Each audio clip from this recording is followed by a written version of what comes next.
People think the scariest thing about Christmas is being all alone in a big house. But they are wrong. The scariest thing is thinking you are alone, but realizing someone else has been there the whole time. Someone who has been watching you from the shadows while you sleep. This happened to me in 2019. I was a college student back then. I didn't have much money, so I was happy when my Aunt Sarah asked me to stay at her house for the winter break. Sarah is very wealthy. She lives in a massive 3-story house in the mountains of Colorado. The house is beautiful, but it is very far away from everything. The nearest neighbor is about a mile down a snowy road. A few days before Christmas, my aunt had an emergency. Her sister in London was very sick. She had to leave immediately. She told me, "I'm so sorry to leave you here. I'll be back on the 27th. Please, eat whatever you want. Make yourself at home." I told her it was fine. I actually liked the idea of a quiet Christmas. I wanted to sit by the fire, read my books, and watch the snow fall outside the big windows. The first night was very peaceful. The house was so big that my footsteps echoed, but I felt safe. I locked all the doors and went to sleep early. The second night, things started to feel different. It was about 11:30 p.m. I was in the kitchen making a cup of tea. The house was dead silent. Suddenly, I heard a sound from far above my head. It was a soft, scraping sound. Scratch, scratch, scratch. It sounded like someone was dragging a heavy wooden box across the floor in the attic. I stood perfectly still. I looked at the ceiling. The attic was on the 3rd floor. I was on the 1st floor. I told myself it was just a squirrel, or maybe a branch hitting the roof. I went to bed, but I didn't sleep very well. I felt like the house was breathing. The next morning, I walked into the living room. I looked at the Christmas tree. It was a huge, beautiful tree with gold lights. But there was something new under the tree. There was a package. It was a small, square box. It was wrapped in very old, dusty newspaper. The paper was yellow and smelled like a damp basement. I was confused. My aunt had told me she hadn't put any gifts out yet. I picked it up. It was surprisingly heavy. There was no card, no name, nothing. I sat on the floor and opened it. Inside the box was a single, old leather shoe. It was a child's shoe. It was covered in gray dust and felt very cold to the touch. I felt a wave of goosebumps go down my arms. Who would put a dirty old shoe under the tree? I thought maybe it was a strange tradition my aunt had, or maybe a weird joke. I put the shoe back in the box and threw it in the trash can in the kitchen. That evening, a massive snowstorm hit. The wind was screaming outside. The trees were bending in the wind. I felt very small in that giant house. I was sitting on the couch watching a movie when the lights flickered. Then, everything went black. The power was out. The only light was the white snow reflecting through the windows. It was a ghostly, pale light. I felt a sudden cold breeze hit the back of my neck. I turned around. The door to the basement was standing wide open. I knew for a fact that I had closed and locked that door. I am very careful about things like that. I grabbed my flashlight and walked toward the basement door. My heart was thumping against my chest. I shined the light down the dark wooden stairs. "Hello?" I called out. My voice sounded thin and shaky. No one answered. The only sound was the wind hitting the house. I reached out, closed the basement door, and turned the lock. I checked it twice to make sure it was tight. I turned around to go back to the living room, and my heart almost stopped. There, in the middle of the hallway, was the box with the old child's shoe. I had thrown it in the trash can. I had walked it to the kitchen and pushed it deep down into the garbage.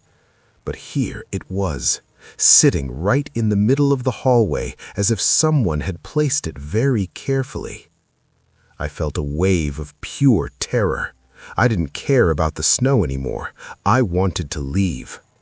I grabbed my car keys and my phone. I ran to the front door. I pulled the handle. It wouldn't budge. I turned the lock. I pulled with all my strength. The door was stuck. It felt like something was holding it shut from the other side. I ran to the back door. It was the same thing. No matter how hard I pulled, the door would not open. I went to the windows, but they were all frozen shut or locked with heavy latches. I was trapped inside with whatever was moving that box. I ran back to the living room. I sat on the couch and kept my flashlight pointed at the dark hallway. I sat there for 2 hours. I didn't hear anything. No footsteps, no voices. Then my phone buzzed. I had a text message. It was from a number I didn't recognize. The message said, "Do you like your gift?" I started to cry. My hands were shaking so much I could barely type. "Who is this?" I messaged back. "What do you want?" The reply came back instantly. "I have been in this house for a long time. I was here before the walls were painted. I am lonely. I want to play a game." I looked up from my phone. I heard a sound. It was coming from the ceiling again. Scratch, scratch, scratch. But this time it was moving. It was moving toward the top of the stairs. I pointed my flashlight at the stairs. Slowly, very slowly, a head peered over the wooden railing. It wasn't a man. It wasn't a ghost. It looked like a woman, but her skin was as white as a sheet of paper. Her hair was long, thin, and gray. She didn't have eyes. She just had dark, hollow holes where her eyes should be. She didn't walk down the stairs. She crawled.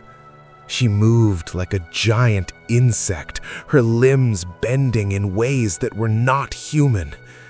Every time she moved, I heard her bones making a loud, wet, cracking sound.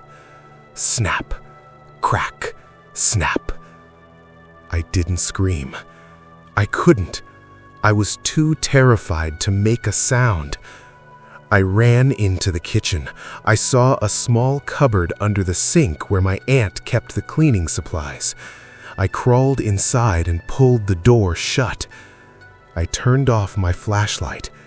I sat in the pitch blackness, smelling the scent of soap and old wood. I heard the thing enter the kitchen. I heard its long, sharp fingernails tapping on the floor tiles. Tap, tap, tap. It was sniffing the air. I could hear it taking long, ragged breaths. The sound of its breathing was like 2 pieces of sandpaper rubbing together. The tapping stopped right in front of the sink. I could see its bare, peeling feet through the small crack in the cupboard door. I held my breath. I stayed perfectly still. I prayed to God that it wouldn't open the door. It stayed there for what felt like an eternity. Then the thing spoke. Its voice was a low, dry whisper. "I found the other shoe." I heard it turn around. I heard the cracking of its bones as it crawled back out of the kitchen and up the stairs. Snap, crack, snap. I stayed in that cupboard for the rest of the night. I didn't move until the sun came up and filled the kitchen with light. When the morning came, the front door opened easily. I didn't grab my bag. I didn't grab my coat. I got in my car and drove as fast as I could to the police station. The police went back to the house. They searched every room. They eventually went into the attic. They found a small room hidden behind a false wall. Inside that room, they found a bed made of old yellowed newspapers from the 1980s. They found piles of old clothes and children's toys. And they found a box. Inside the box was the other child's shoe. But that wasn't the worst part. The police found a collection of hair.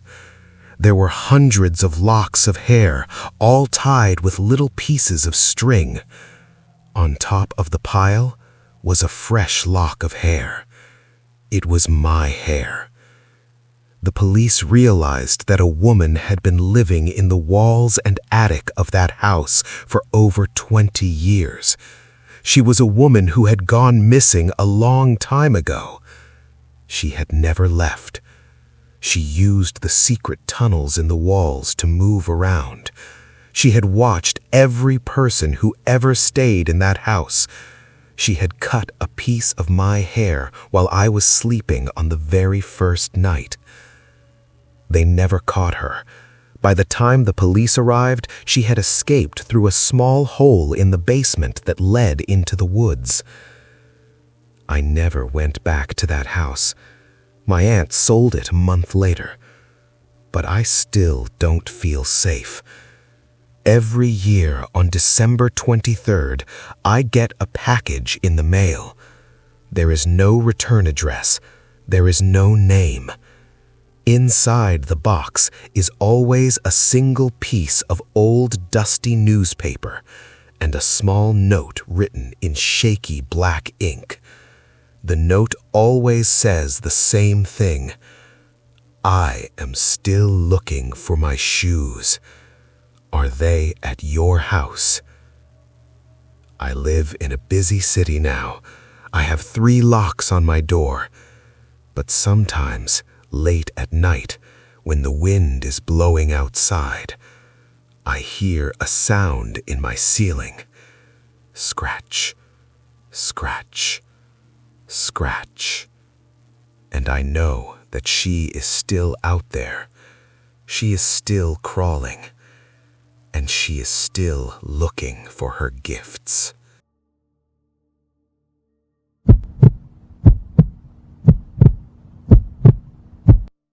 People think malls are happy places. They think of bright lights, Christmas music, and smiling families. But they have never been in a mall after the doors are locked. I worked as a night security guard at the biggest mall in Ohio. It was my job to walk the empty halls from 10 p.m. until 6 a.m. Last year, I had to work on Christmas Eve. It was a cold night. The mall closed early at 6 p.m. By 9 p.m., the cleaning crew had gone home. I was the only person inside a building that is big enough to hold 10,000 people. If you have never heard a mall at night, it is disturbing. The ventilation system hums like a giant beast breathing. The metal beams creak as the temperature drops. And the mannequins. In the dark, the mannequins look like they are watching you. I started my patrol on the first floor. The mall was decorated for Christmas. There were wreaths on every pillar. There were gold lights hanging from the ceiling. But without the people, the decorations looked wrong. They looked dead. I walked toward the center court. This is where the giant 40-foot Christmas tree stands. Right next to the tree is Santa's village. It's a little wooden house with a big velvet chair where the mall Santa sits to take photos with kids. I walked past the village. My flashlight beams swept over the fake snow and the wooden reindeer. Then I stopped. I shined my light on the big velvet chair. Someone was sitting in it. My heart jumped into my throat. I thought maybe a homeless person had snuck in before the doors locked. "Hey!" I shouted. My voice echoed loudly in the empty space. "The mall is closed! You need to leave!" The figure didn't move. He was wearing a Santa suit, but it wasn't the nice bright red suit the mall Santa wore. This suit was old. It was a dark, dirty red. It looked like it was covered in soot and grease. The white fur trim was matted and gray. He was slumped over. His head was hanging down, so his face was hidden by a long, stringy beard. I put my hand on my taser. I took a step closer. "Sir, I am calling the police," I said. Slowly, the Santa sat up. I heard his bones crack. It was a wet, snapping sound. He turned his head to look at me. He was wearing a plastic Santa mask, but the mask was melted, the eyes were droopy, the smile was twisted into a scream. And behind the eye holes of the mask, there were no eyes, just darkness. He didn't speak.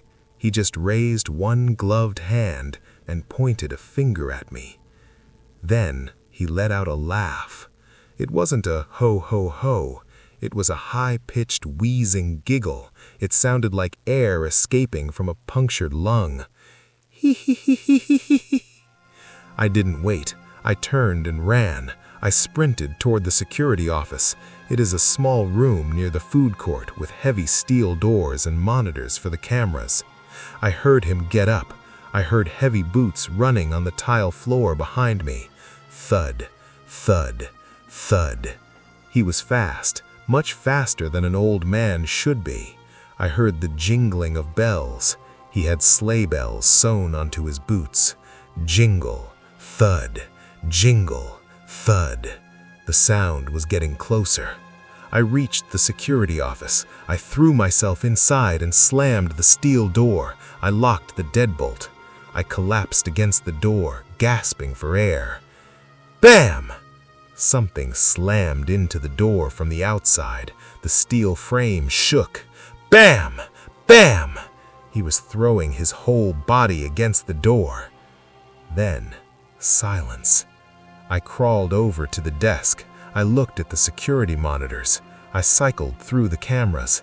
The food court camera showed the hallway outside my door. It was empty. I checked the center court camera. The chair was empty.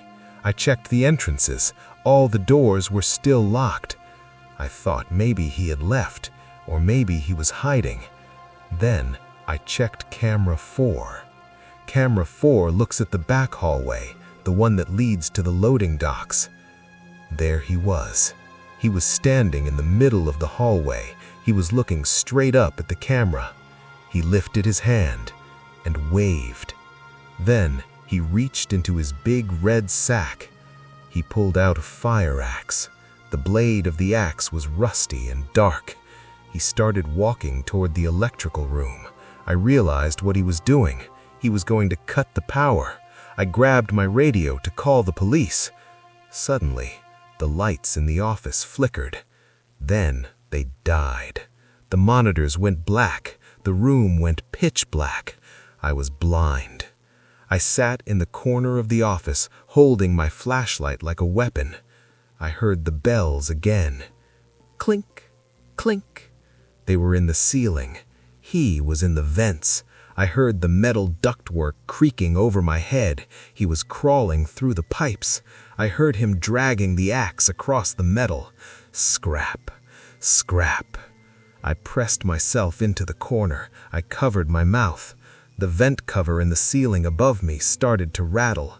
I saw the screws turning. He was unscrewing the vent from the inside. One screw fell to the floor. Clink, then another. Clink. The vent cover fell. It crashed onto the desk. I shined my flashlight up into the hole. The melted plastic face was looking down at me. He wasn't giggling anymore. He was breathing heavily. He reached his hand down. He was holding a small red gift box. He dropped the box. It landed at my feet. "Merry Christmas," he whispered. Then I heard him crawl away. I heard the metal clinking, fading into the distance. I didn't move for hours. I waited until I saw the sun coming through the crack under the door. When the morning shift manager unlocked the door, he found me crying in the corner. We called the police. They searched the entire mall. They searched the vents. They searched the roof. They found nothing. No Santa, no axe. But they found the gift box. The police opened it. Inside the box was a Polaroid photo. It was a photo of me, but I wasn't at the mall in the photo. I was in my own bed asleep. The photo was taken from directly above my face. On the back of the photo, written in red ink, was a date, December 24th, next year. I quit my job that day. I moved to a different state. I live in a small apartment on the second floor. But every Christmas Eve, I stay awake. I sit in my living room with a gun in my lap, and I listen. I listen for the sound of boots on the roof. I listen for the sound of bells, and I pray that I never hear that giggle again.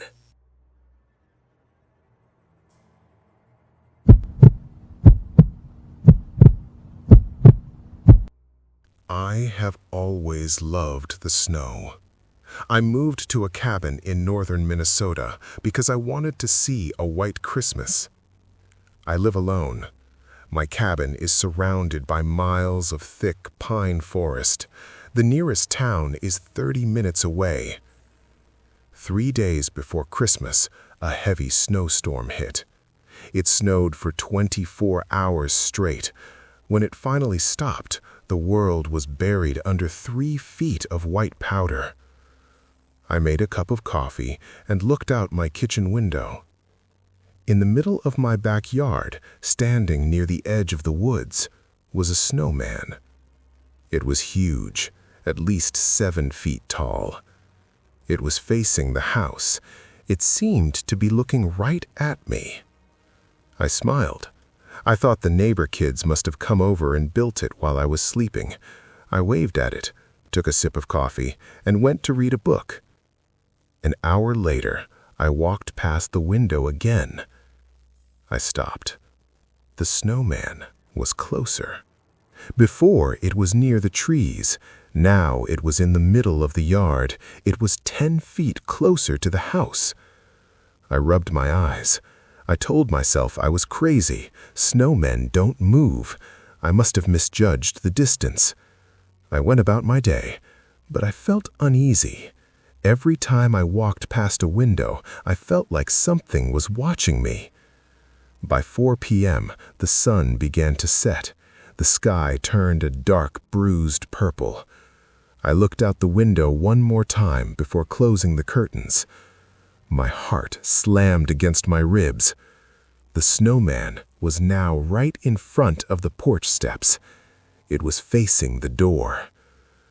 I grabbed my coat and opened the back door. I was angry now. I thought someone was playing a prank on me. "Hey!" I shouted into the cold air. "Come out! This isn't funny!" Silence.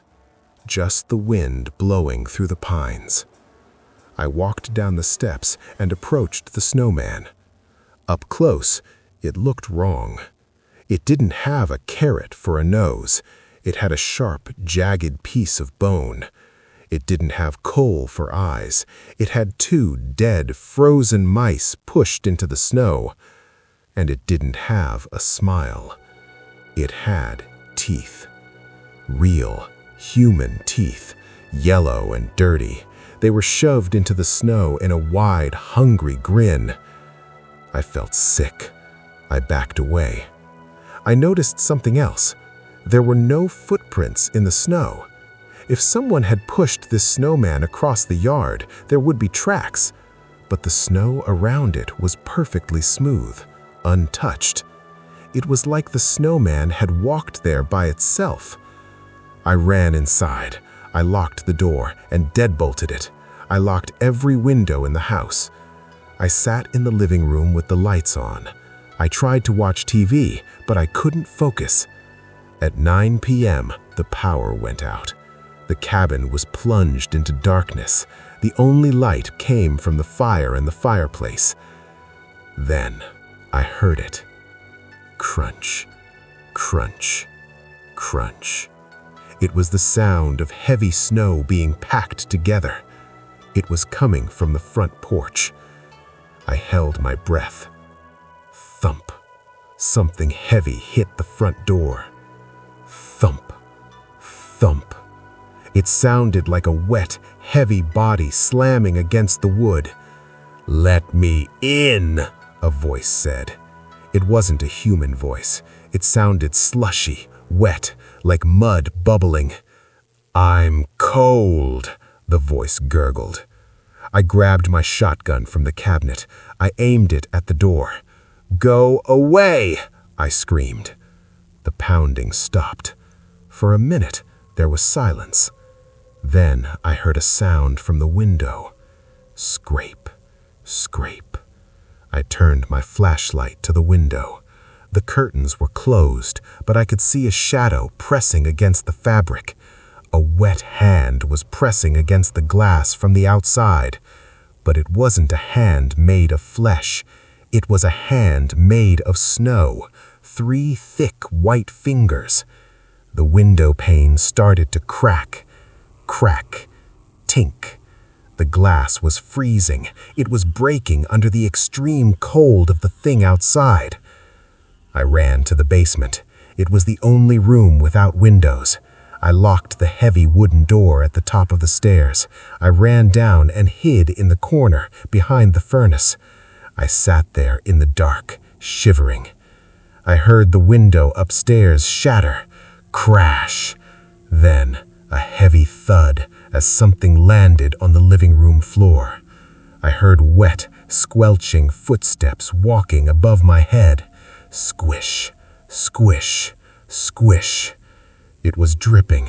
I could hear water dripping onto the floorboards. It walked to the kitchen, then to the bedroom. It was looking for me. The footsteps stopped at the top of the basement stairs. I gripped my gun. I aimed it at the door. The doorknob turned, slowly. The door creaked open. I waited for it to come down, but it didn't. Instead, I heard a sound that made me cover my ears. It was the sound of snow melting, a loud hissing sound, like water on a hot pan. Hiss. And then, silence. I stayed in the basement all night. I didn't sleep. I didn't move. When the sun came up, I crept upstairs. The living room was a mess. There was water everywhere. Puddles of dirty, icy water covered the floor. The window was broken. Snow had blown in, covering the rug. But the thing was gone. I walked to the puddle of water in the middle of the living room. In the center of the puddle, floating in the water, were the teeth and the 2 dead mice. I packed my bag. I ran to my car. I started the engine and drove down the driveway. I looked in my rearview mirror. At the edge of the woods, right where I had first seen it, was another snowman. But this one was small. It was the size of a child. It waved at me. I drove to the police station. I told them someone broke in. I didn't tell them about the snowman. They wouldn't believe me. They went to the cabin. They found the broken window. They found the water. But they found something else. They followed the tracks in the snow. The tracks didn't lead away from the house. They led into the ground. Under the spot where the snowman had stood, there was a hole, a tunnel. It went deep into the frozen earth. The police said it must have been an animal den, a bear or a wolf. But I know the truth. I moved to Arizona. I live in the desert now, where it never snows. But sometimes, when the air conditioning is on too high and the house gets cold, I hear a dripping sound. Drip, drip, drip. And I know that somewhere in the frozen woods, they are waiting for winter